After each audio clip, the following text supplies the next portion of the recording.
This is the circuit for the wood chipper control. I'm just going to go over the automatic side. The hand side is pretty much simple, just a start stop latching in to keep the motor energized. But we're going to focus on our automatic side here, the A side. So once we flip our HOA switch to automatic, we're going to have 24 volts DC traveling down this direction, and it's going to parallel out to set of normally open contacts on our time delay off relay. Another wire going to terminal 2 on our TDR, and 11 back to our return side from the power source. And then we're going to have another wire paralleling out to our proximity sensor, and this is a 3-wire proximity sensor. So on a 3-wire proximity sensor, that is a sourcing sensor. A lot of times it is just going to be brown, black, and blue. And brown, the brown wire on our prox sensor is always going to be the 24 volts. The black wire is going to be our switching wire, or when the prox detects something and this contact, the prox switches, it's going to send that 24 volts out to our load. And then our blue wire is going to be connected to the return.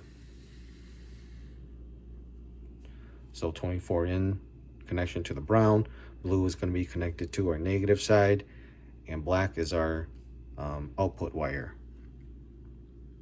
So we have that. Black is going to be connected to A1 of our relay. So we are going to use a relay to close this contact up here to energize our TDR, or time off delay relay. And of course, A2 is going to be connected to the negative side. And of course, we are using contacts 1 and 3 from our time off delay relay. We're going to have 24 volts coming into 1 and then coming out from 3. It's going to be that wire going to the A1 on our motor starter coil. And just to give a little context on how the time off delay relay works before we explain the circuit, the TDR, or the time off delay relay, starts its timing sequence when it loses power. So in this time off delay relay utilizes a trigger, an external trigger, to energize the relay and de-energize the relay. So a normal time off delay relay, the ones that first came out, usually don't have a trigger.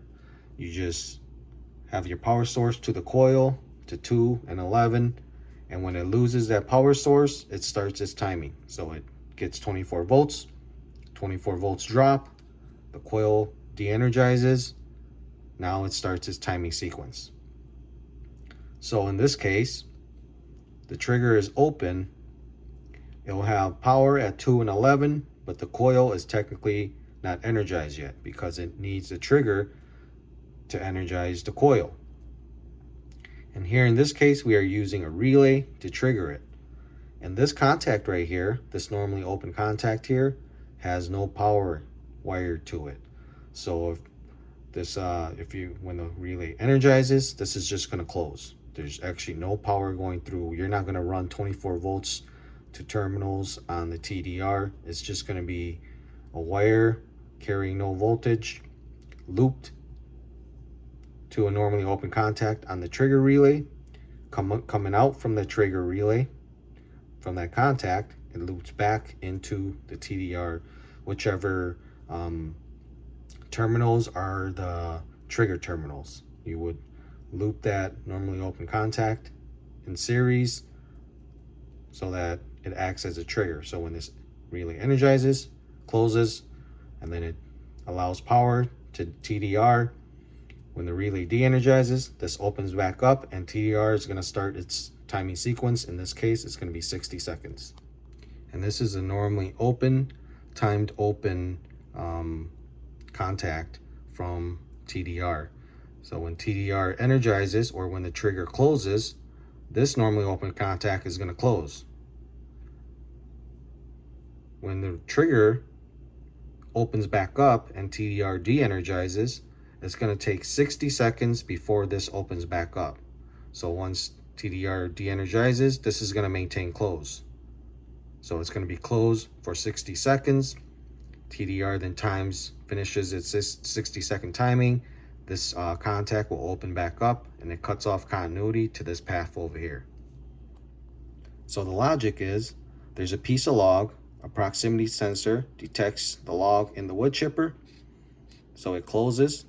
Now we have 24 volts going through the proximity sensor, energizing our trigger relay. Trigger relay coil is energized, it switches state. We now close this trigger up here, and now TDR is energized. The moment TDR energizes, we have this contact up here close. This is a normally open contact. It now closes. Now we are bringing 24 volts directly to our motor starter. Starter kicks on as long as our overload is not tripped. So the motor starter is now running. So our wood chipper is now running. It's chipping, it's grinding away, chipping wood. Once the log makes it past the proximity sensor, the whole log is chipped. This prox is going to open back up and now cuts off the 24 volts to our trigger relay. So our trigger relay de-energizes. And once that de-energizes, our trigger contact up here from our trigger relay opens back up. Now the timing starts. So now this de-energizes TDR. TDR de-energizes. The coil is no longer energized. It starts its 60-second timing. The motor will keep running for 60 seconds. It's going to keep running for 60 seconds. After 60 seconds, the contact will open back up. Oh, excuse me. The contact will open back up, and then now it cuts off our 24 volts to our motor starter. The motor stops. If the proximity sensor still senses that there's log there, this relay will maintain energized. This contact here, the trigger contact, will remain closed, and our normally timed open contact will still be closed. Our motor is going to keep running if it still detects that there's log there. But if there's no log there, TDR will only time for 60 seconds before that opens back up.